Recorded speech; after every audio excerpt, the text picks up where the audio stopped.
Bismillahirrahmanirrahim. Assalamualaikum warahmatullahi wabarakatuh. Alhamdulillah pada pekan ke-8 ini, perkuliahan sejarah dan hikmah arsitektur 1 sudah masuk ke dalam pembahasan tentang arsitektur dan peradaban barat. Nah, peradaban dan arsitektur barat ini seperti biasanya kita mulai dengan pembahasan tentang peradaban Yunani dan Romawi klasik atau peradaban Yunani dan Romawi kuno. Kalau kita lihat peta ini adalah peta Laut Tengah atau Mediterranean Sea yang sangat luas dan merupakan pertemuan dari 3 benua besar. Yang pertama adalah benua Asia, lalu ada benua Afrika, dan ada benua Eropa di utara. Jadi kita lihat peradaban-peradaban tua di dunia itu berkembang memang di wilayah sekitar Mediterranean Sea. Kemarin kita sudah belajar tentang Mesopotamia, lalu Mesir, lalu ada peradaban yang lebih ke timur lagi yaitu India, lalu ada Cina, dan terakhir pekan kemarin yang dijelaskan oleh Bu Ais adalah peradaban Jepang kuno. Lalu kita pindah ke barat dan kita akan mulai untuk membahas tentang peradaban Yunani dan Romawi kuno serta bagaimana pengaruh dari kepercayaan Yunani dan Romawi kuno itu terhadap arsitektur yang berkembang di masa klasik. Nah, pertama-tama kita lihat dulu, kalau kita lihat peta ini, kita akan bisa melihat bahwa peradaban di masa lalu itu tidak seperti yang kita lihat di peta. Misalnya di sini sudah kita lihat ada negara-negara Turki, ada Bulgaria, ada Serbia, ada Yunani, ada ada Italia. Kalau zaman dulu itu wilayah-wilayah ini sebagian besar, kalau kalian ingat saya pernah memberikan peta perubahan kekuasaan di dunia, itu kan kita lihat petanya selama ribuan tahun itu selalu berubah. Jadi kalau dilihat pada masa Yunani dan Romawi kuno itu juga terjadi perubahan yang sangat banyak dari wilayah-wilayah yang dikuasai baik oleh Yunani maupun oleh Romawi. Tapi ada perbedaan yang kentara antara peradaban Yunani dengan peradaban Romawi, karena kalau peradaban Yunani dia walaupun berkembang, perkembangannya itu lebih berupa pengaruh kebudayaannya yang meluas sampai ke wilayah-wilayah misalnya di Yordania, di Mesir, dan di Turki. Sedangkan kalau peradaban Romawi itu mereka merupakan bangsa yang lebih ekspansif, jadi mereka selalu memperluas daerah kekuasaannya. Jadi kita akan lihat nanti mulai dari barat ini di Spanyol ini juga sampai di Jordan, di Lebanon ini mereka selalu membangun yang namanya Triumphal Arch atau busur kemenangan gitu. Jadi ada satu bangunan yang menandai penundukan Romawi di wilayah tersebut.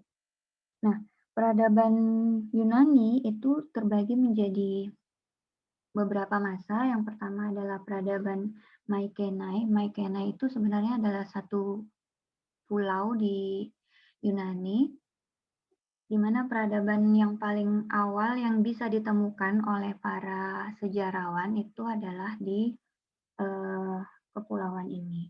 Juga berkembang di sekitar kepulauan Aegea ini dan di pulau yang disebut dengan Pulau Kriti atau Krit. Nah, jadi peradaban Yunani yang lebih tua itu sebenarnya justru berada di kepulauan-kepulauan ini dibandingkan dengan Yunani daratan atau mainland Greek. Mainland Greek ini sendiri berkembang sekitar 750 sampai tahun 323 sebelum Masehi, yang kita kenal dengan Hellenic peradaban Helenik atau peradaban Yunani asli. Nah, setelah itu, setelah tahun 323 sebelum Masehi, itu peradaban Yunani berkembang juga di wilayah-wilayah sekitar Laut Tengah ini, tapi itu dibedakan dengan peradaban yang Helenik itu, kita mengenalnya dengan istilah Hellenistik atau Greek-like atau seperti Yunani. Nah, itu peradaban Yunani mempengaruhi sampai ke Alexandria, terus ada ke Turki juga di Artemis, itu juga sampai ke sana. Periode Helenistik ini sendiri itu berlangsung sejak tahun 323 sampai 31 sebelum Masehi. Jadi ini ditandai dengan wafatnya atau berakhirnya kekuasaan Alexander the Great yang waktu kita membahas Mesir kemarin itu sudah pernah dijelaskan ya bahwa Alexander itu kekuasaannya sampai meliputi Mesir dan dia bahkan membangun satu kota yang bernama Alexandria di pesisir utara Mesir. Sementara itu perkembangan Romawi kuno itu jauh lebih mudah daripada perkembangan kebudayaan Yunani kuno. Perkembangan Romawi kuno itu dimulai dari sekitar tahun 800 sebelum Masehi sampai 200 sebelum Masehi itu pada saat kekuasaan Roma jatuh ke bangsa Etruska dari timur.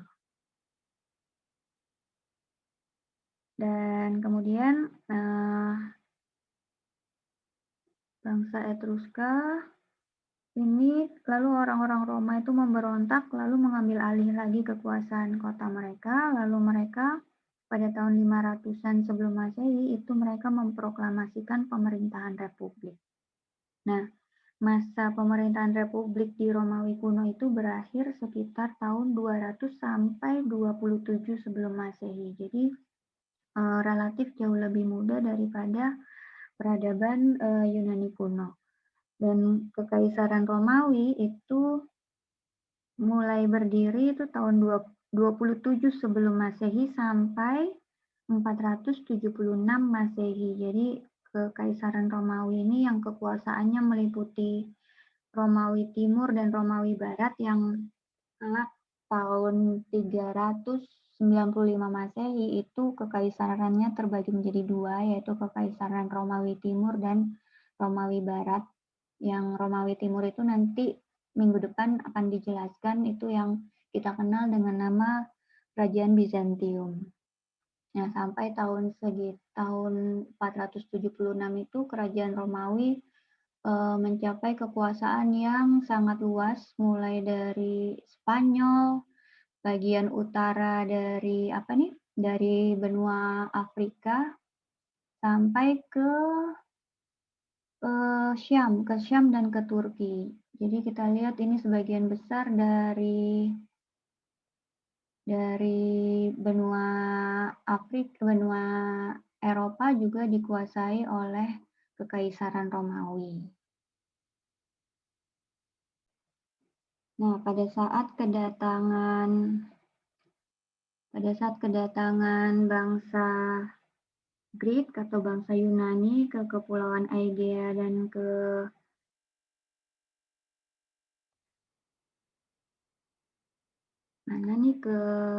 Mycenae itu sebenarnya di sini sudah ada kepercayaan lokal yang juga ikut mempengaruhi kepercayaan dari Romawi dan Yunani kuno. Di kepercayaan lokal ini juga selain kepercayaan lokal juga mereka mendapat pengaruh dari agama yang berasal dari Asia dekat atau Near Eastern, karena mereka peradaban di mana nih di Kepulauan Mycenae ini itu mereka melakukan perdagangan dengan negara-negara di benua Afrika dan di benua Asia. Yang paling terkenal adalah yang paling tercatat dalam sejarah itu mereka melakukan perdagangan dengan bangsa-bangsa Syam dan bangsa Mesir. Jadi mereka juga dipengaruhi oleh peradaban dari Afrika Utara dan dari Asia Kecil. Nah, ini kita lihat di Pulau Mycenae ini ada archaeological site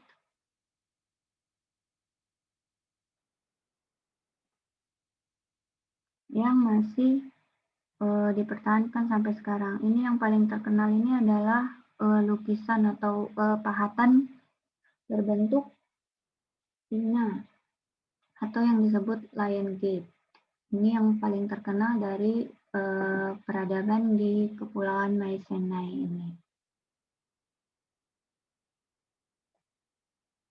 Nah, peradaban di sini juga relatif lebih tua daripada peradaban di Yunani daratan, karena itu bentuknya juga relatif lebih berbeda dengan kuil-kuil atau temples yang akan kita temukan di peradaban Yunani daratan.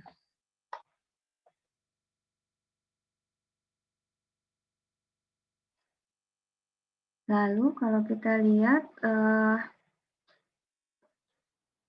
pada perkembangannya Tuhan-Tuhan atau dewa-dewa dari Romawi dan Yunani kuno itu juga dipengaruhi oleh indigenous beliefs atau kepercayaan lokal dari masyarakat yang berada di kepulauan itu. Lalu dia juga selain meneruskan, dia juga menciptakan dewa-dewa baru untuk menjelaskan berbagai fenomena alam dan kehidupan manusia. Jadi kalau kita lihat di sini itu, bentar ya. Pada awalnya, tempel sini punya kekhasan lokal dari masing-masing pulau. Jadi misalnya kalau di Aegina ini mereka lebih cenderung menyembah Apollo misalnya. Sedangkan kalau di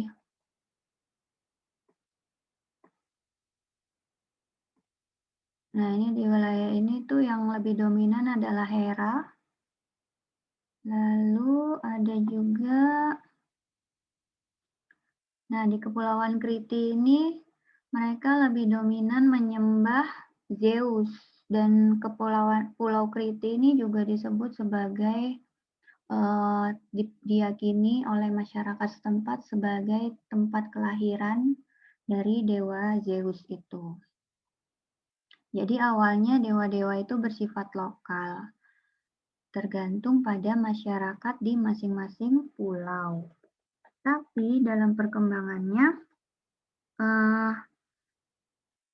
karakter-karakter dewa ini yang dibawa dari tradisi religius sebelumnya atau dimunculkan sebagai entitas yang benar-benar baru dalam kepercayaan Yunani dan Romawi klasik ini, kemudian dia karena hubungan antar pulau itu, masyarakat antar pulau itu, mereka akhirnya menjadi dewa yang lebih luas gitu, menjadi apa ya?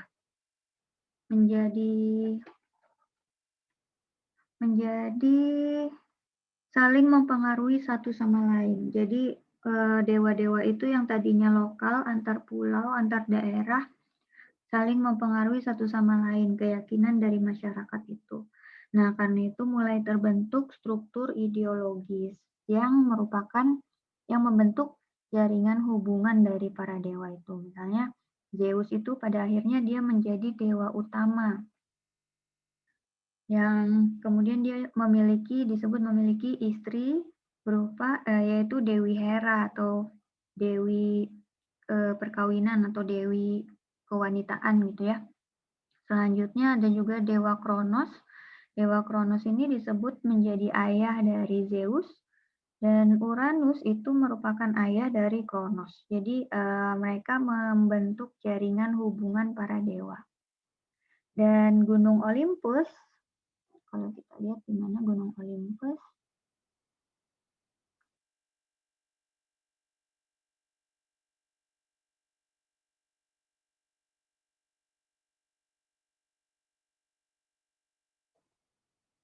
Gunung Olympus itu menjadi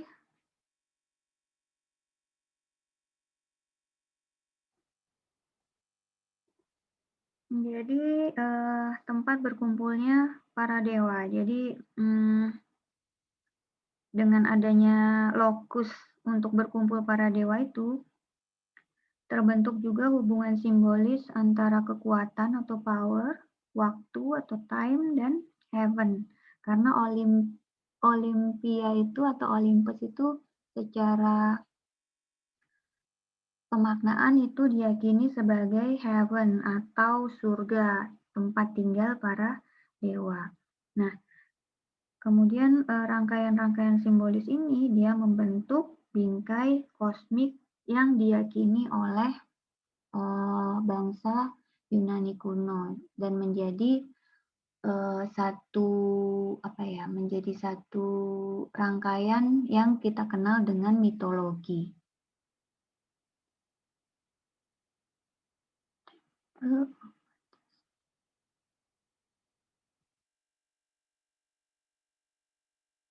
Nah, ini ada Mount Olympus.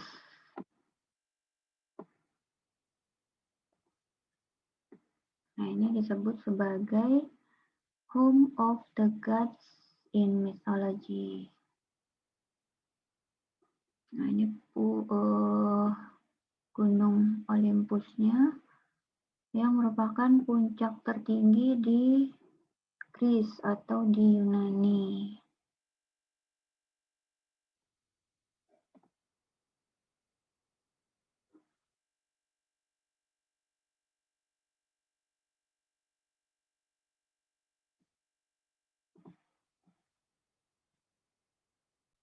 Kalau kita lihat juga tuh kepercayaan Yunani dan Romawi kuno itu kadang saling tumpang tindih walaupun dia juga punya perbedaan-perbedaan.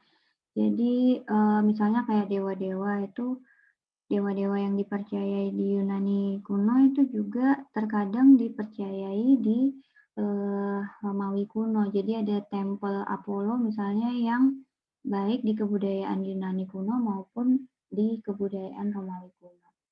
Tapi agama-agama klasik ini atau keyakinan-keyakinan dari Yunani dan Romawi kuno ini tidak bisa disebut sebagai satu kesatuan yang utuh karena mereka punya kompleksitas fenomena sendiri-sendiri. Jadi antara Roman religion dengan Greek religion itu ada persamaan juga ada perbedaan-perbedaan. Perbedaannya salah satunya misalnya agama atau kepercayaan Yunani kuno itu dia sifatnya lebih personal, lebih individualistik, lebih pluralistik, dan juga mereka juga tidak mengenal kelas-kelas pengkelasan dalam sistem religius. Tidak seperti di Romawi yang mereka mengenal yang namanya pontificus atau priest class atau kelas pendeta, kelas-kelas pendeta gitu. Terus kalau agama Romawi itu juga dititik beratkan pada kontrak politik secara publik. Jadi agama itu mengatur kehidupan masyarakat secara politik dan secara sosial gitu.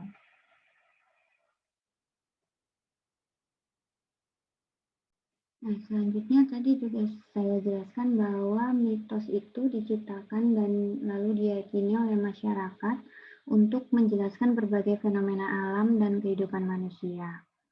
Misalnya yang paling gampang itu bisa kita cari tuh misalnya mitos tentang kisah Helios atau dewa apa ya Helios ini punya kendaraan berupa kereta matahari dan anaknya satu-satunya anak lelakinya itu namanya Phaeton. Nah, Phaeton ini suatu saat itu mencuri kendaraan kereta matahari dari ayahnya. Dan Phaeton ini dia setengah dewa, jadi bukan dewa seperti ayahnya. Lalu dia mencuri kendaraan ayahnya untuk membuktikan bahwa ayahnya itu lebih hebat daripada penggantinya. Jadi ayahnya ini ceritanya udah pensiun lah ya, jadi bertanggung jawab di tugasnya itu, lalu dia digantikan. Nah, Phaeton ini mengambil kereta matahari ayahnya, lalu mengendarai kereta matahari itu, dan eh, karena dia tidak mampu mengendalikan kereta matahari itu, akhirnya kereta itu terjatuh dan membakar benua Afrika, lalu menyebabkan benua Afrika itu menjadi gurun yang tandus dan penduduknya menjadi hitam legam. Jadi kita lihat di sini bahwa mitos itu bisa mencerminkan pandangan atau cara pandang dari suatu masyarakat. Bagaimana misalnya ketandusan dari benua Afrika dan penduduknya yang punya warna kulit yang berbeda itu dianggap sebagai hasil dari kecelakaan. Nah, ini juga memperlihatkan bahwa manusia Yunani kuno itu dia melihat rentannya kedudukan manusia terhadap kecerobohan para dewa. Jadi dewa itu bisa berbuat sesuatu yang uh, careless atau apa ya, careless atau kurang pertimbangan gitu atau berlebih-lebihan, kadang bersombong-sombongan gitu ya untuk sesama dewanya, lalu dia bisa mengakibatkan kecelakaan kepada manusia. Nah, ini kita bisa lihat dari mitos-mitos yang berkembang di Yunani kuno, dari mitologi. Nah, di lain pihak, kesempurnaan fisik dari dewa-dewi itu menjadi figur keindahan yang ultimate atau puncak. Jadi kesempurnaan fisik dan keabadian masa muda yang dimiliki oleh para dewa itu merupakan gambaran dari pencarian yang senantiasa ada di dalam diri manusia. Jadi mereka mengagung-agungkan kesempurnaan figur dan keabadian masa muda yang di yang dimiliki oleh yang mereka yakini dimiliki oleh para dewa. Jadi dari mitologi itu kita bisa mendapatkan gambaran tentang bagaimana pandangan hidup masyarakat di masa Yunani kuno, terutama pada saat mitologi itu berkembang.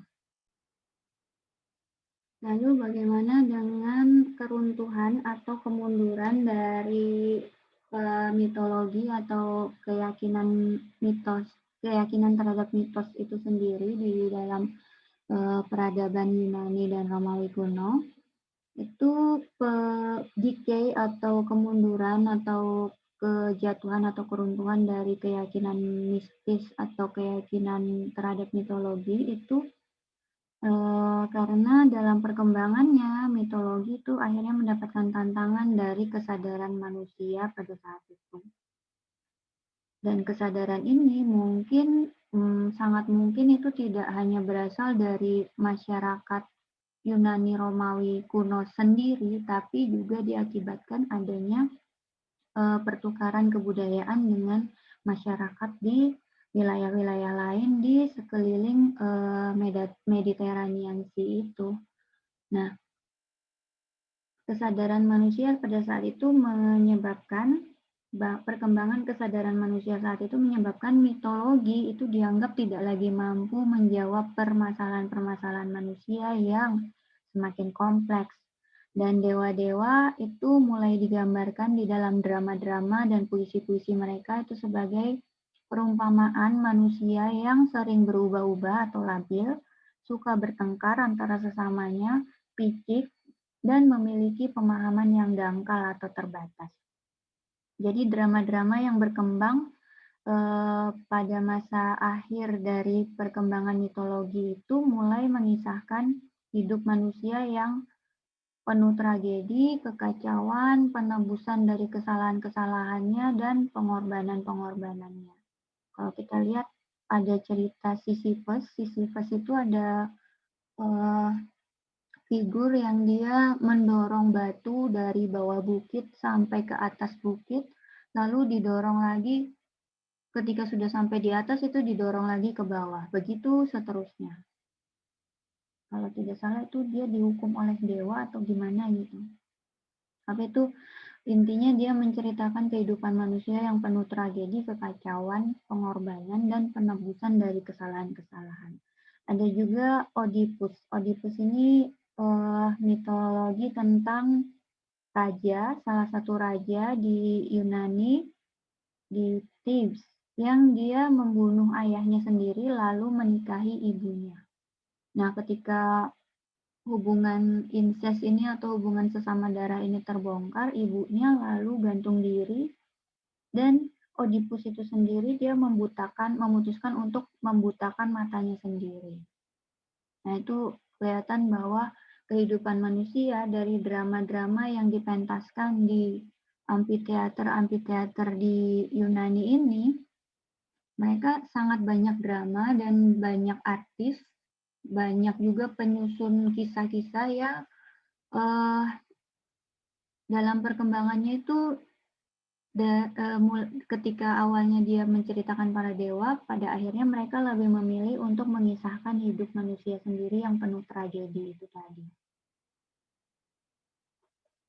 Nah, kemudian selain berkembangnya drama yang bergeser fokusnya ke manusia itu sendiri, filsafat juga berkembang bersamaan dengan kesadaran manusia itu. Jadi mitologi itu mulai tergantikan dengan pemikiran rasional, dengan abstraksi-abstraksi, dengan ide-ide, dengan hipotesis-hipotesis, dengan pengamatan alam lewat pengamatan empiris misalnya. Dan pada akhirnya konflik antara mitologi dengan pemikiran rasional yang muncul melalui filsafat itu tidak lagi terhindarkan.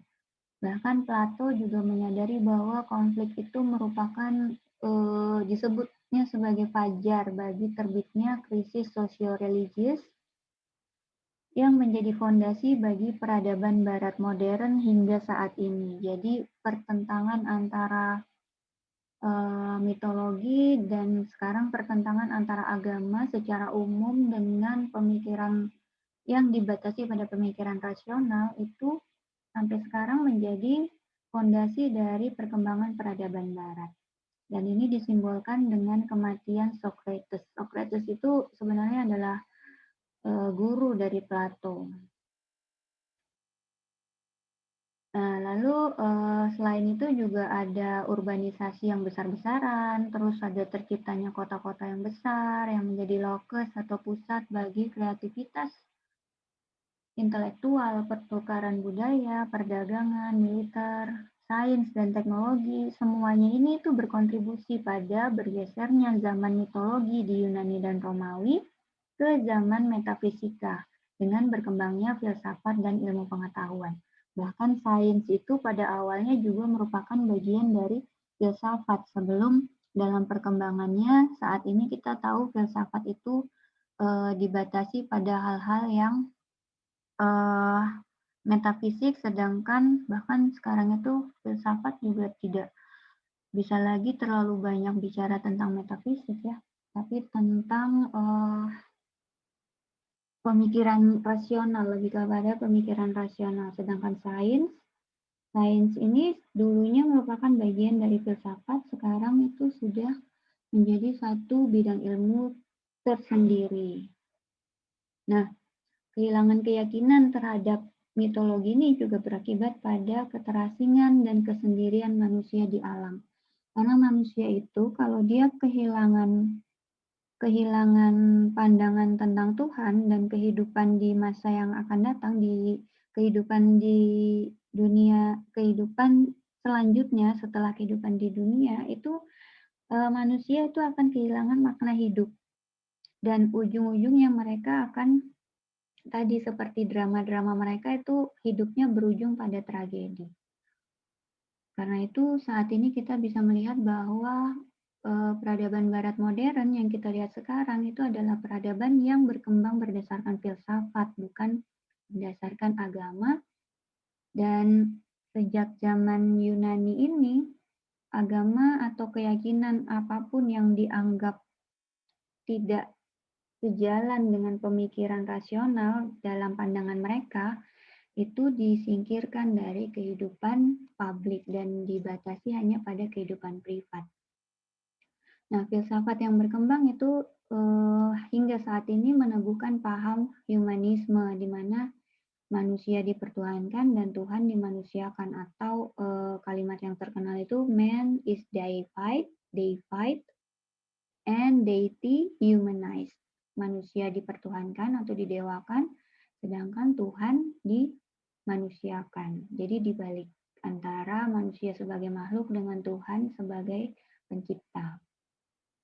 Nah, lebih jauh dikotomi dan dualisme atau pertentangan hakiki antara segala hal itu pada akhirnya menjadi pandangan yang lazim di barat, seperti pertentangan antara jiwa dan raga, rasa dan logika, rasio dan intuisi, ilmu dan agama, dan sebagainya.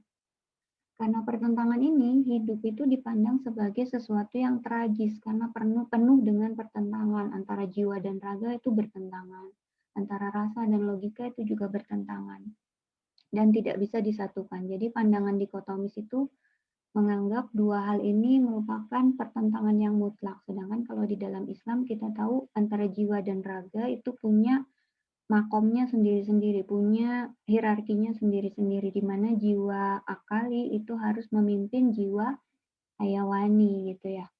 Jadi ada pandangan yang berbeda antara Islam dengan peradaban Barat. Nah, karena pertentangan ini, tadi manusia itu memandang hidup sebagai sesuatu yang tragis dan penuh dengan pertentangan, dan manusia ini hanya menjadi tokoh dalam drama kehidupan di dunia. Bahkan kita lihat pahlawan-pahlawannya itu adalah tokoh yang mengalami nasib yang tragis, seperti Sisyphus tadi yang tetap hidup, legendanya tetap hidup, dan dia merepresentasikan kehidupan manusia modern yang tadi mendorong batu sampai atas, lalu dijatuhkan lagi ke bawah. Lalu batu yang di bawah tadi didorong lagi ke atas, lalu digelindingkan lagi ke bawah, begitu seterusnya. Dan kita lihat di kehidupan modern itu banyak cerita-cerita tentang superheroes atau pahlawan-pahlawan yang punya kekuatan-kekuatan super gitu ya, yang dia sanggup menolong manusia dari kelemahan dan ketidakberdayaannya. Itu kita lihat pengaruh dari perkembangan pemikiran di Yunani dan Romawi kuno itu sampai sekarang tetap memiliki pengaruh yang besar kepada kehidupan di masyarakat Barat modern. Makanya mereka menyebut Greek Classical Greek itu merupakan tempat lahir dari peradaban Barat modern. Sekarang kita masuk ke arsitekturnya. Jadi kita lihat seberapa besar sih pengaruh dari mitologi ke dalam arsitektur Yunani dan Romawi kuno. Ya, kalau kita lihat tadi sangat banyak peninggalan-peninggalan baik di kepulauan maupun di Yunani kuno, di Yunani daratan itu peninggalan berupa kuil, altar, terus ada sanctuary, itu memperlihatkan bahwa memang peradaban Yunani dan Romawi kuno itu sangat dipengaruhi oleh mitologi. Jadi keyakinan terhadap dewa-dewa itu tadi berkembang luas, tidak hanya di wilayah kepulauan dan daratan Yunani, tapi juga meluas sampai ke utara Afrika dan sebagian dari Asia Kecil atau Asia Barat gitu ya. Nah, ini salah satu peninggalan arsitektur yang paling bisa dibilang paling penting di Athena, yang merupakan ibu kota dari Yunani. Nah, ini disebut dengan Acropolis of Athens, dan ini selain sebagai pusat pemerintahan, sebagai benteng pertahanan, dia juga merupakan kompleks dari kuil-kuil yang dibangun di atas, ini kalau kita lihat dia dibangun di atas area yang jauh lebih tinggi daripada area sekitarnya gitu ya.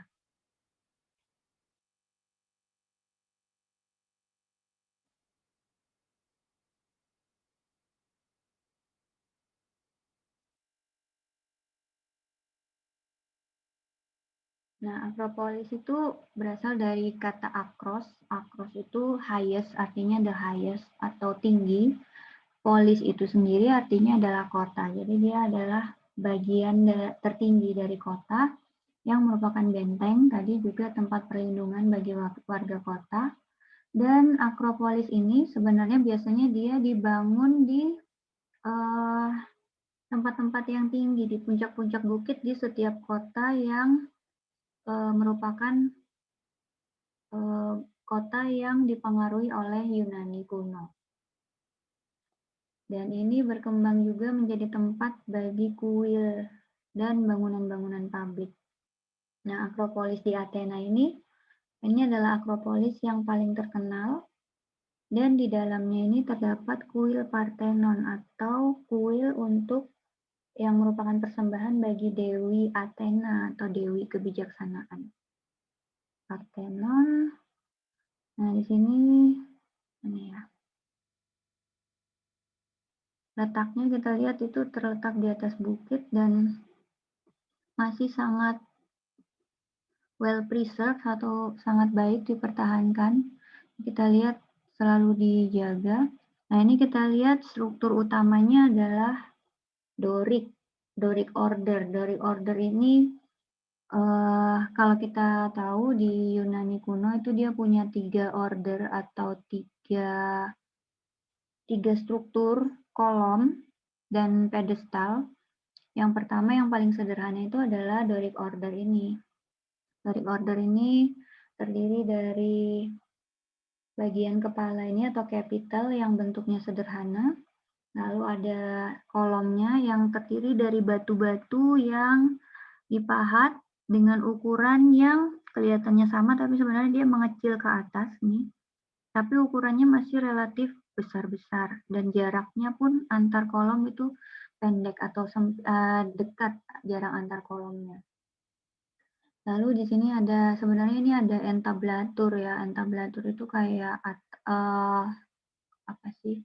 Gewel lah kalau di kita itu yang bentuknya segitiga dan menopang atap. Nah, entablatur, lalu ada kapital, lalu ada kolom, dan di bawahnya itu ada base-nya, ada silobate-nya. Ini di Athena, di Akropolis.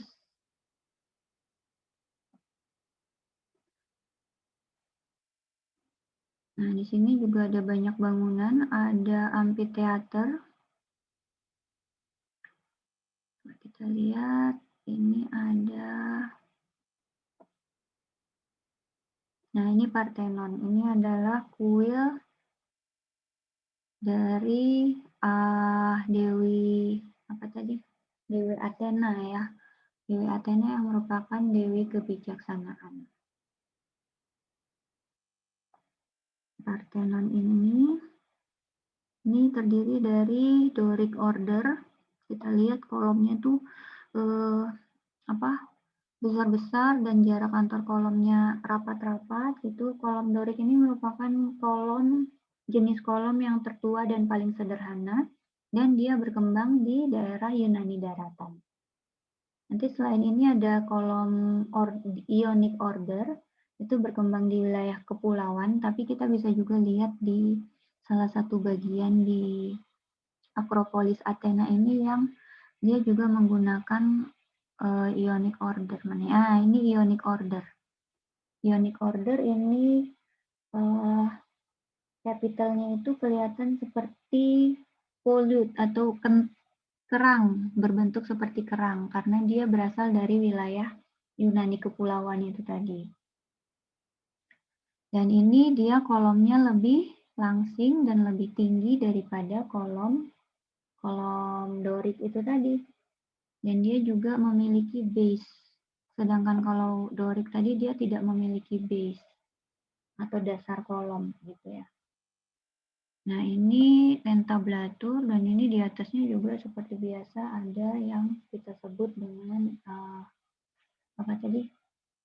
Kayak segitiga atau gewel lah kalau di kita itu untuk menopang atap miring. Dan ini bagian yang paling atas ini sebagian besar sudah hilang, yang di sini tertinggal hanya entablaturnya. Ini entablaturnya ini Kalau ini bagian kapital. Nah, ini yang Doric tadi, ini yang Ionik. Ionik ini lebih langsing daripada Doric dan dia lebih tinggi. Kecenderungannya dia lebih tinggi daripada kolom Doric itu tadi. Ini ada juga kolom yang ini disebutnya apa ya? Kalau nggak salah itu Maiden, the Pores of the Maidens.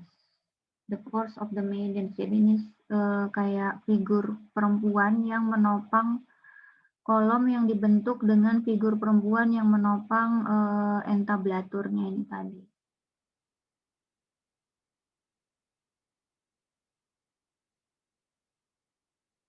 Nah, ini Akropolis. Lalu Akropolis ini juga punya amphitheater. Jadi ini Akropolisnya di atas ya, kita lihat. Ini ada amphitheater, di sini juga ada amphitheater. Odeon of Corycus. Nah, ini adalah amphitheater yang digunakan untuk pertunjukan drama. Jadi masyarakat Yunani kuno itu sangat menyukai drama. Dan ini dibangun, ini sudah agak muda ya, 161 sebelum Masehi atau before Common Era. Nah, ini kita bisa lihat nih, ada area untuk orang berjalan, ada area untuk duduk yang ketinggiannya tuh beda. Lalu dari beberapa tingkat ini juga ada lagi area untuk orang berjalan. Nah, ini sampai sekarang kita adopsi atau adaptasi jadi bentuk auditorium. Karena bentuk ini tuh memudahkan untuk melihat pertunjukan yang ada di tengah ini itu dengan jarak yang sama dari segala arah, dan yang di belakang juga walaupun jaraknya lebih jauh itu tidak terlalu tertutupi oleh orang-orang yang ada di depannya. Nah, ini sampai sekarang pun amphitheater yang ada di Yunani itu jika masih memungkinkan strukturnya, dan masih banyak yang sangat memungkinkan, tapi banyak juga yang sudah runtuh. Sebagian besar yang runtuh itu yang terbuat dari kayu, yang setelah masa klasik justru. Yang di masa klasik itu karena dia full terbuat dari batu dan memang diletakkan di lahan yang miring atau berkontur, dia masih sangat bisa dipertahankan dan masih bisa digunakan untuk pertunjukan-pertunjukan di masa sekarang. Nah, ini sepertinya sudah mengalami renovasi ya. Nah, ini renovasi di tahun 1950. Lalu di sini juga ada Temple Hephaestus. Nah, ini. Jadi di sana masing-masing dewa itu dipersembahkan tempelnya masing-masing. Punya kuilnya masing-masing. Nah, ini kita lihat Doric itu kesannya lebih apa ya? Lebih apa nih namanya, lebih maskulin gitu ya, dan dia lebih kokoh gitu. Nih, ada lagi nanti yang, nah ini patung-patungnya nih, kita lihat tadi saya jelaskan ya, mereka tuh menyukai figur-figur yang sempurna, cantik, dan melambangkan keabadian masa muda. Jadi dewa-dewanya itu digambarkan sebagai figur manusia yang sempurna itu tadi. Lalu ada lagi Temple of Hephaestus. Ini, nah kita lihat sangat banyak apa nih? Ini ada agora. Agora ini kalau nggak salah pasar atau apa ya? Ancient Agora of Athens. Nah, ini juga yang digunakan adalah Doric. Jaraknya dekat antar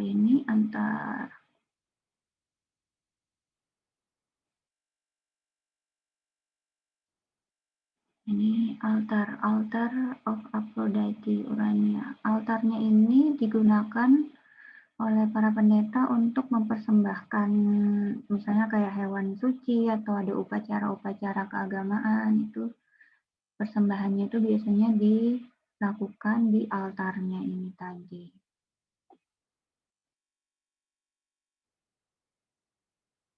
Nah, di sini juga ada Temple of Olympian Zeus. Nah, ini ada juga. Jadi masing-masing dewa itu dia punya tempelnya sendiri-sendiri.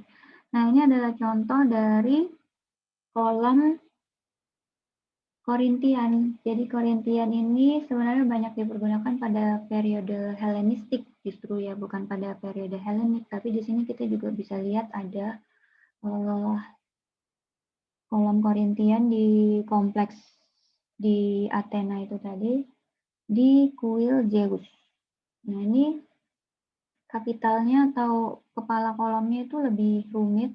Ini melambangkan apa sih ini?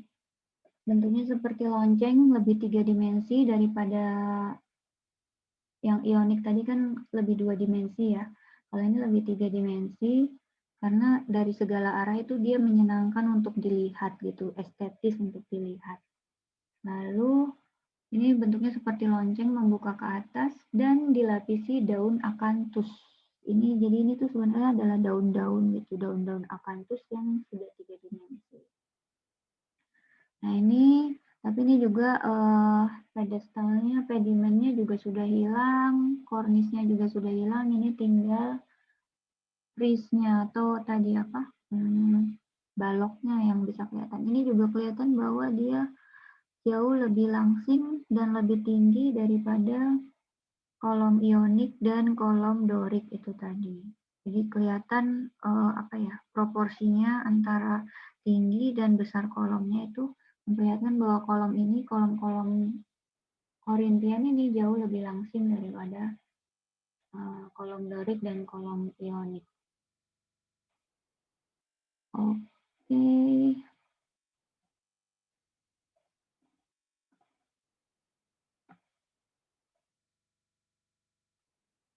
Nah, ini kelihatan jelas ya. Dan kalau kita lihat memang arsitektur masa lalu yang masih bisa kita lihat peninggalannya sampai sekarang itu memang yang terbuat dari batu. Karena batu itu relatif lebih apa ya, lebih everlasting lah terhadap cuaca, dia tahan terhadap apa daya-daya misalnya kayak kecuali gempa ya. Kalau gempa mungkin batu ini hanya bisa menahan gaya vertikal tapi tidak bisa menahan gaya horizontal kecuali dia sangat berat sehingga beratnya itulah yang menahan dia supaya tidak bergeser ketika terjadi gempa.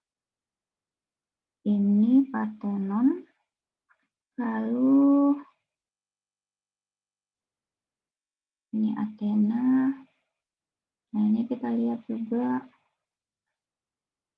ini ada kota lain yang juga terkenal, ini kotanya sebagai salah satu kota kuno di Yunani kuno yaitu kota Delphi. Kota Delphi ini juga banyak reruntuhan, banyak peninggalan-peninggalan dari masa Yunani kuno atau classical era. Nah, ini salah satunya adalah tempel untuk Dewi Athena. Nah, ini bentuk tempelnya dia tidak lagi kotak atau rektangular atau persegi panjang, tapi di sini itu lebih ke bentuk lingkaran. Jadi ini kalau kelihatan ini yang tertinggal hanya 3 kolom, tapi sebenarnya dia bentuknya itu ini. Nah, bentuknya itu diperkirakan bentuknya itu seperti ini. Nah, ini dikenal dengan nama Tolos karena bentuknya bundar itu tadi. Jadi yang ada sekarang itu tidak utuh, tapi para sejarawan, arkeologis itu memperkirakan dari bentuk dasarnya yang masih ada dan ini kira-kira bentuknya secara utuh itu seperti apa. Nah, ini juga bentuk kepalanya itu tadi ionic order yang digunakan di sini. Jadi dari kepalanya saja itu bisa kelihatan kira-kira bangunan apa nih, kuil ini itu dibangun pada masa apa, itu juga bisa diperkirakan dari bentukan kepala kolomnya.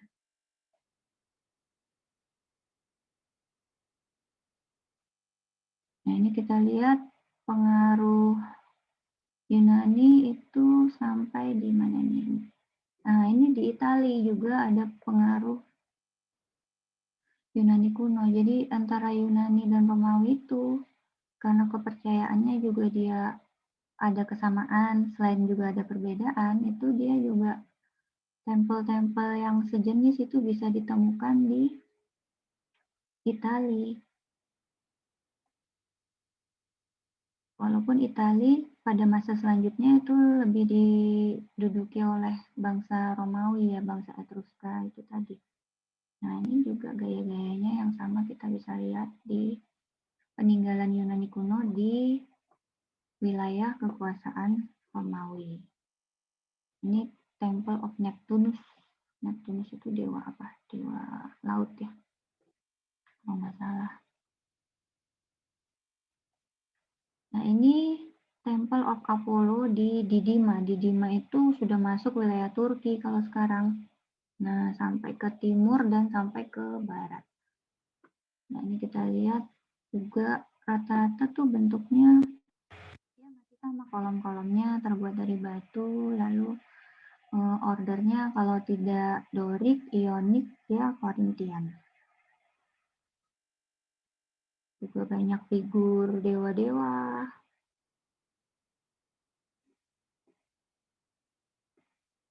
Ini tempel untuk persembahan dewa Apollo. Agak lambat nih kerjanya. Oke, lalu ada selanjutnya apa tadi? Nah, teater itu juga tidak hanya di Yunani kepulauan, tapi ada juga di mana nih? Di kepulauan, di daratan itu jadi bentuk teater yang setengah melingkar ini tuh adalah bentuk teater untuk drama yang sangat jamak ditemukan di wilayah-wilayah yang dipengaruhi oleh kebudayaan Yunani kuno. Ini juga ini di timur. Nah, di kepulauan ini di Pulau Cyprus. Ini juga kita temukan.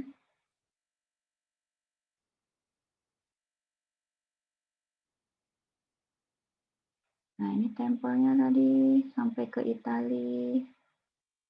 Jadi memang karena kebudayaan Yunani itu awalnya lebih tua daripada kebudayaan Romawi kuno, dan dia seperti diteruskan gitu ya, ketika Yunani itu dikuasai oleh Romawi, kebudayaan-kebudayaan Yunani itu juga diteruskan dan juga dikembangkan oleh masyarakat Romawi kuno. Alexandria yang sudah dijelaskan pada saat saya menjelaskan Mesir. Ini Artemis. Artemis ini juga di Turki sekarang. Jadi kalau jangan kaget kalau misalnya kita jalan-jalan ke Turki itu banyak peninggalan dari Yunani kuno karena memang dulunya wilayah itu merupakan bagian dari wilayah wilayah Yunani kuno. Ini juga di Sardis. Sardis ini juga sekarang masuk wilayah Turki. Dan oleh Turki dia tetap dipertahankan karena ini juga merupakan salah satu peninggalan kebudayaan yang tertua yang masih bisa dipertahankan di wilayah ini. Nah, ini sudah masuk ke kebudayaan Romawi kuno. Nah, Romawi kuno ini ya tadi kalau bangsa Yunani itu menyukai keindahan, agamanya sifatnya personal gitu ya. Kalau bangsa Yunani Romawi kuno ini dia mobilitasnya tinggi, menyukai perang dan kekuatan. Makanya mereka tuh selalu memperluas wilayah kekuasaannya. Jadi kita lihat Yunani itu sampai ke Asia, sampai ke Afrika, sampai ke utara Eropa itu kekuasaan Romawi kuno itu dulu sempat kekaisaran Romawi itu sempat sangat luas. Nah, arsitekturnya sendiri dia mengembangkan konsep-konsep arsitektur dari Yunani, tapi dia mulai mengembangkan arsitektur busur. Jadi kalau kita lihat di sini, arsitektur Romawi itu banyak menggunakan busur-busur ini. Jadi dia mengembangkan teknologi balok yang bukan datar-datar lagi seperti di Yunani tadi, tapi dia mengembangkan teknologi busur ini yang di tengahnya ini ada batu. Jadi di sini tuh ada kayak bekisting, nanti batu kuncinya tuh yang paling atas. Lalu ketika batu kunci itu sudah dipasang, bekisting itu bisa dilepas dan bata ini terkunci gitu. Jadi dia jadi satu struktur yang mempertahankan bentuk ini dan tidak runtuh gitu. Dan bentuk busur ini tidak hanya di bangunan tempel atau kuil, tapi juga sampai ada yang namanya aqueduct. Aqueduct itu kayak jalannya air itu loh, jadi kayak bendungan atau untuk mengalirkan atau terowongan atau pintu air gitu. Dia juga mengembangkan itu. Nah, ini Temple of Apollo ini jadi dewanya sama tapi bentuk tempelnya sudah berbeda antara yang di Yunani kuno dengan di Romawi kuno. Nah, ini yang peninggalan yang paling terkenal kalau di Romawi kuno ini ada bangunan yang namanya adalah Pantheon. Ini adalah kuil Romawi kuno yang terletak di Roma, Italia. Ini sebelum masa kekuasaan Kristen atau Katolik ya di Romawi yang kita kenal sekarang itu. Nah, ini jadi pusat kota. Pantheonnya sendiri mana nih Pantheonnya? Nah, ini Pantheonnya. Pantheonnya nggak kelihatan. Jadi Pantheon itu dia punya bentuknya itu sudah kubah karena dari pelengkung atau ark yang 2 dimensi tadi, bangsa Romawi juga mengembangkan struktur kubah. Jadi struktur kubah itu dikembangkan kalau nggak salah ya pertama kali itu oleh bangsa Romawi. Nah, ini bentuknya tuh seperti galon besar, terus di depannya ini masih bentuknya masih kolom-kolom gitu dengan batu, tapi bentuk bangunannya sendiri secara keseluruhan itu sudah relatif berbeda karena dia bentuknya lingkaran dan atapnya itu dome. Nggak kelihatan di sini dome-nya. Kita lihat di 3 dimensi. Nah, jadi ini kelihatannya di sini. Nah, Pantheon dan ini di tengahnya ini tuh ada apa sih?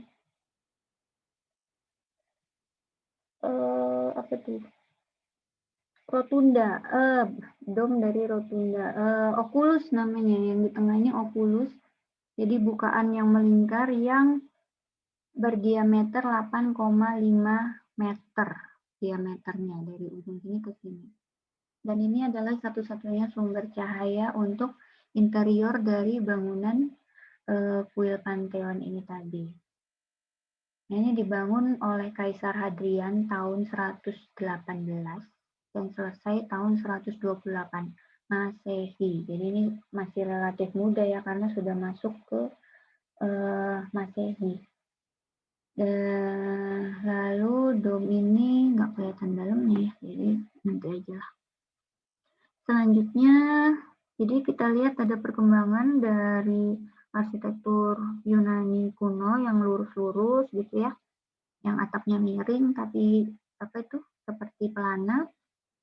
Di arsitektur Romawi kuno itu menjadi atap pelengkung dan atap dom.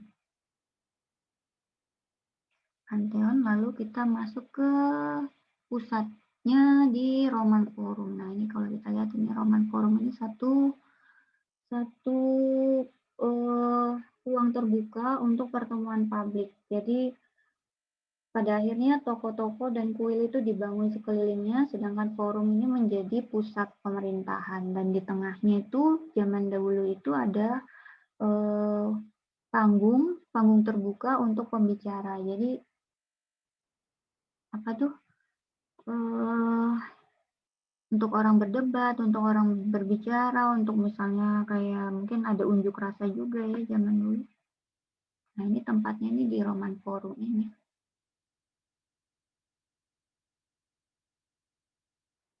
Nah, itu ada. Nah, yang sekarang itu tinggal reruntuhan-reruntuhannya. Karena selama pusat pemerintahan kerajaan Romawi itu pindah ke Bizantium, ini Romawi Barat ini sempat terbengkalai selama bertahun-tahun. Karena ditinggalkan, tapi peninggalannya ini masih tetap bertahan, tapi ya mengalami kerusakan gitu. Sebelum akhirnya direstorasi, diperbaiki, direvitalisasi oleh pemerintah Italia. Nah, ini Roman Forum ini sangat luas, tadi kelihatan ini bahkan Colosseum itu juga terletak satu kompleks di Roman Forum ini. Jadi ini Roman Forum, ini Colosseum. Nah, Colosseumnya ada di dekat Roman Forum ini. Nah, inilah tempat dia mengadu. Colosseum ini tempat mengadu antara singa dengan dulunya penganut agama Kristen oleh penguasa Roma. Jadi di sini antara manusia, antara budak diadu dengan binatang-binatang. Jadi binatangnya itu masuk dari pintu tertentu di bawah tanah, ada kandang-kandangnya, lalu dia dibawa naik dengan kerekan itu atau kayak lift zaman dulu, lalu di bagian tengah itu yang paling rendah itu tertutuplah area itu. Nah, itulah disitulah apa tuh kayak area diadunya itu di tengah-tengah ini. Nah, ini kelihatan di bagian bawahnya ini dulu ada decknya ya. Bagian bawah inilah tempat mengurung tadi budak-budak dan hewan-hewan yang akan dipergunakan untuk diadu dalam pertandingan. Jadi ini sejarahnya agak menyeramkan dan apa ya, ya memperlihatkanlah peradaban barat zaman dulu itu pandangannya terhadap manusia, itu sesama manusia itu seperti apa, ada kasta-kasta, bahkan perempuan itu dulu kedudukannya merupakan kasta terendah di masyarakat Romawi kuno ini.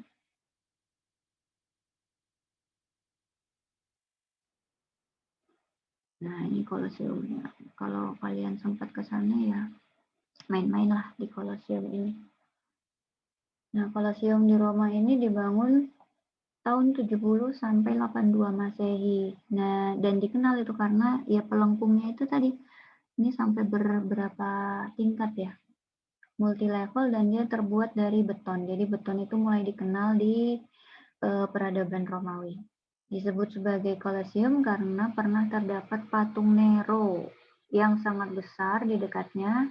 Tapi sebenarnya namanya itu, nama ini adalah Flavian Amphitheater. Jadi dia amphitheater yang tidak lagi setengah lingkaran, tapi dia bentuknya lebih ke kayak oval gitu. Jadi ini juga merupakan salah satu perkembangan dari arsitektur Yunani yang dikembangkan oleh masyarakat Romawi. Nah, ini salah satu contoh triumphal arch atau busur atau pelengkung kemenangan. Nah, ini di Arch of Constantine yang kalau kita lihat di sini Ini dipersembahkan untuk Raja Konstantinopel yang berhasil mengalahkan apa nih, penguasa sebelumnya, dan dia kemudian memindahkan ibu kota kerajaan Romawi dari Roma ke Bizantium. Art of Constantine. Terus selain itu ada juga tempat mandi publik. Ini namanya baths, atau kalau dulu itu namanya apa ya? Kalau dulu namanya bukan baths, tapi termai.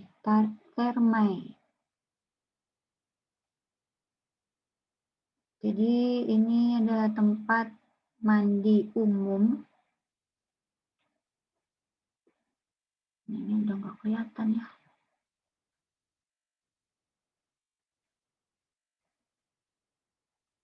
Yang tempat mandi umum ini juga dibangun tidak hanya di Roma, di kota Roma, tapi juga di wilayah-wilayah yang dikuasai oleh bangsa Romawi kuno. Nah, kita lihat ciri khasnya adalah tadi pelengkung-pelengkungnya itu. Nah, ini bangunannya tinggal reruntuhan saja. Lalu salah satu pengembangan dari pelengkung itu tadi ada juga ini yang tadi saya sebutkan, aqueduct, atau tadi apa, pintu air. Pintu air ini salah satu peninggalan kerajaan Romawi yang bertahan baik. Itu juga sampai ada di Spanyol kayaknya. Nanti kita lihat di Spanyol itu juga ada aqueduct yang sangat panjang sampai 16 kilo. Dan ini adalah aqueduct yang masih tersisa di mana nih? Di Roma ya. Di Roma sendiri, di pusatnya Romawi kuno sendiri. Bahkan dia juga membuat kayak bukan museum, kayak tempat untuk melestarikan sejarah aqueduct ini. Nah, ini kita lihat ini batu-batunya ini tidak jatuh karena dia saling mengunci satu sama lain, dan batu yang paling atas ini adalah batu kuncinya. Ini kalau ini diangkat, ini akan runtuh. Nah, jadi mereka bahkan membangun museum khusus untuk mempertahankan sejarah dari aqueduct ini. Nah, ini diperlihatkan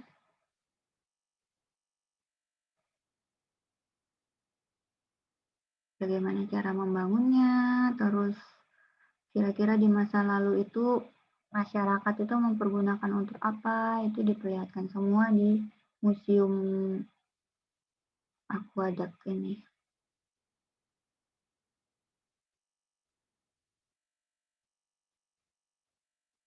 Oke, lalu selanjutnya ada, bentar ini agak hang.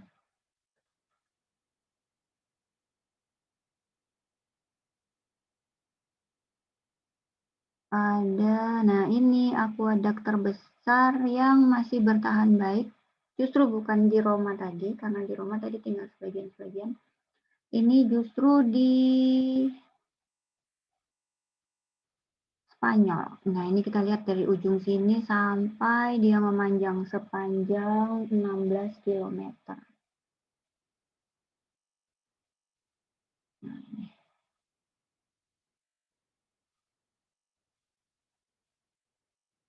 Nah, ini masih ada di tengah kota. Tapi ini kenapa gambarnya malah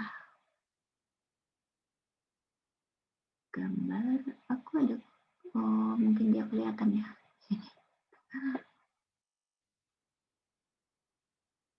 Nah, ini aqueduct-nya di sela-sela bangunan gitu. Bangunannya yang sudah dibangun di masa selanjutnya ya. Dulu itu adalah terowongan air. untuk mengalirkan air.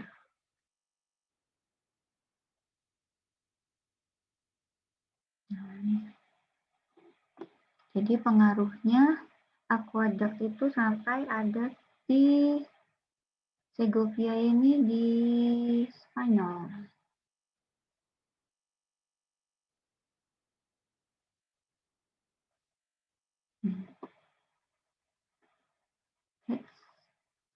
Lalu tadi ke bentuk baths, tempat mandi, ke aqueduct, Colosseum, Roman Forum, sampai ke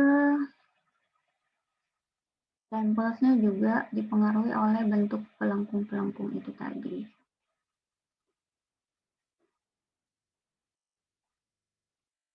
Lalu balik lagi ke kota Roma, tadi ada Ark of Constantine yang merupakan dipersembahkan untuk Konstantin yang berhasil mengalahkan penguasa sebelumnya. Lalu yang namanya Triumphal Arch ini itu ada mulai dari di setiap daerah yang berhasil ditaklukkan oleh kerajaan atau kekaisaran Romawi. Ini misalnya ini ada di Perancis. Di Perancis juga ada La Porte de Mars, ini juga adalah salah satu Triumphal Arch yang dibangun untuk menandai kekuasaan Romawi di Reims, di kota Reims di Perancis. Lalu ada juga di sampai di mana nih? Hadrian ini di mana? Di Jordan, Jordania. Bahkan ini juga jadi peninggalan yang penting di Jordan. Ini Ark of Hadrian. Jadi Triumphal Arch ini memang sengaja dibangun oleh Kekaisaran Romawi di tempat-tempat yang jauh bahkan yang berhasil mereka taklukkan untuk menandai bahwa wilayah itu sudah mereka taklukkan. Lalu ada lagi di Tyre ini di Lebanon. Nah, di Lebanon ini juga ada Triumphal Arch. Jadi jauh sekali ke tempat-tempat kekuasaan Romawi kuno ini dari timur ke barat itu di sekeliling Laut Mediterania itu mereka kuasai. Ini Leptis Magna ini ini bahkan di Libya, di utara Afrika, ini juga merupakan peninggalan dari kekuasaan bangsa Romawi.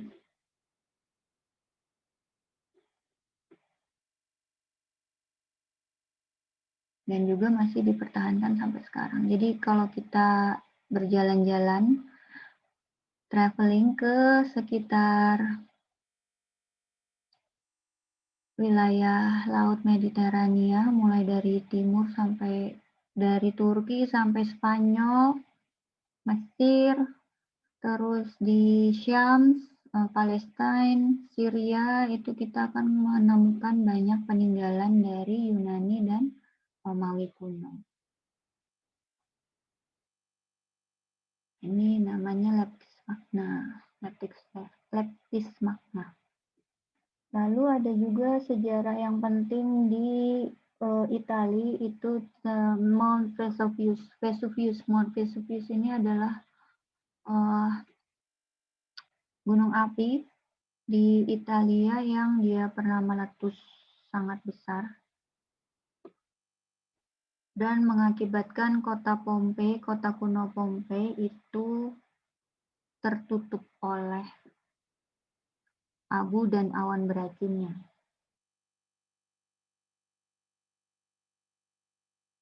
Jadi tahun berapa nih? Nah, ini kawahnya. Tahun 79 Masehi. Jadi Gunung Vesuvius ini meletus dan membawa debu dan batu setinggi 20 km. Dan hal ini tuh mencengangkan warga Pompei yang letaknya memang berdekatan dengan dengan Vesuvius ini ya, Gunung Vesuvius. Nggak deket-deket banget sih sebenarnya. Cuma ya namanya gunung Mana ya? Ini Pompei. Nah ini. Jadi ini adalah kompleks kota kuno Pompei, yang dulu Pompei ini tuh tempat salah satu kota yang jadi tempat pelesirannya orang Romawi. Nah ini tuh tempat, jadi pemandangannya tuh berupa gunung. Dan ini tuh baru digali kembali. Itu sekitar 2.000 orang terkubur dalam muntahan gunung berapi yang meletus selama 18 jam. Keesokan paginya, awan beracun dari gunung berapi itu, Vesuvius itu menyapu bersih Pompei dan menyebabkan orang-orang yang tersisa itu mati lemas karena menghirup racunnya.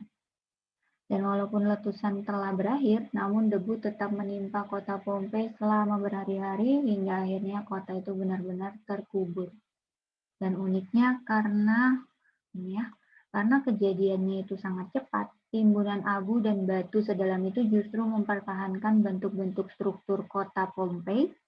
Bahkan posisi warganya yang terkubur itu masih dalam bentuk utuh dan membatu dan bisa diketahui aktivitas-aktivitasnya pada saat terjadinya letusan. Dan hal itu menjadi bukti nyata peristiwa yang sangat mematikan itu di kota Pompei.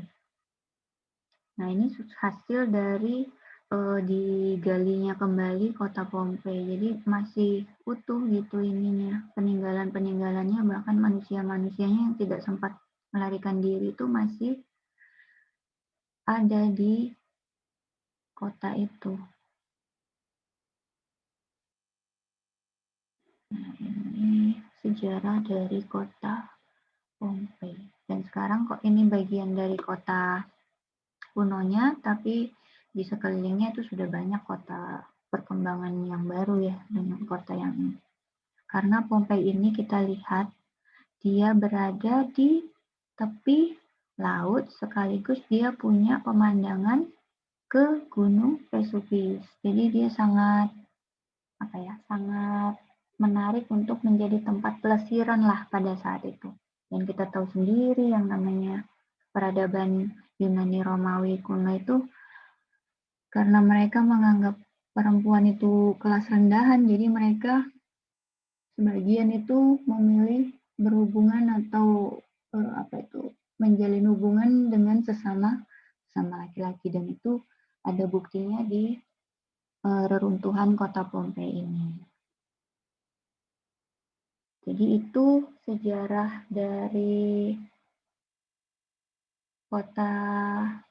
sejarah dari peradaban Yunani dan Romawi kuno, dan keruntuhan dari peradaban Helenistik ini yaitu tadi disebabkan karena adanya pertukaran kebudayaan, berkembangnya pemikiran rasional, berkembangnya filsafat, dramanya mulai menceritakan tentang manusia dan tidak lagi berfokus pada dewa gitu ya.